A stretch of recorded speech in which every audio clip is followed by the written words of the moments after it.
स्वागत है आपका बिहार के नेता और जनता के बाद विवाद में।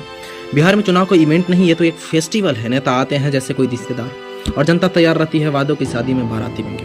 हर बार वही गाना, हम विकास करेंगे, रोजगार देंगे, बिहार को चमकाएंगे, सड़क, बिजली, पानी आदि आदि। लेकिन जैसे ही वोट खत्म, नेताजी गायब।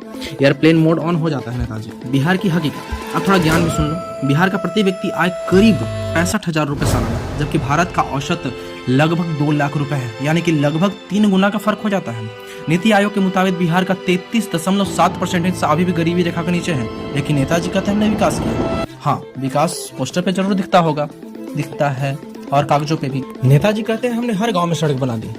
गांव वाले कहते हैं सही कहा साहब, बस बारिश में वो नदी बन जाती है। हर घर में बिजली पहुंचा दी। लोग कहते हैं हाँ, लेकिन आती कब ये सरकार भी भूल जाती है और हमें तो याद भी नहीं रहती। नेता कहते हैं हम शिक्षा में सुधार लाए हैं। छात्र कहते हैं सुधार तो हुआ, पहले एग्जाम डिले होता था, अब एग्जाम कैंसिल ही हो जाता है। बिहार का यूथ इंडिया का सबसे एनर्जेटिक है। करीब 60% आबादी 25 साल से कम उम्र की है, लेकिन रोजगार नहीं मिलती भी है तो बाहर के राज्यों में, जहाँ हमें लतियाया और गरियाया जाता है, जानते हैं।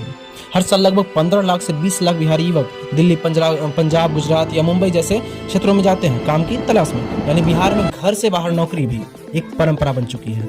एजुकेशन की हालत देखो, बिहार का लिटरेसी रेट करीब 71%, जबकि नेशनल एवरेज 70 से 78% है। और शिक्षक कई जगह पे अभी एक टीचर पूरी 5 क्लास को संभाल रहा है। अब भाई गलती सिर्फ नेता की ही तो नहीं है, जनता भी एग्जाम में फेल होती है, जो हर बार जाति देकर वोट देती है और काम तो देखती ही नहीं है।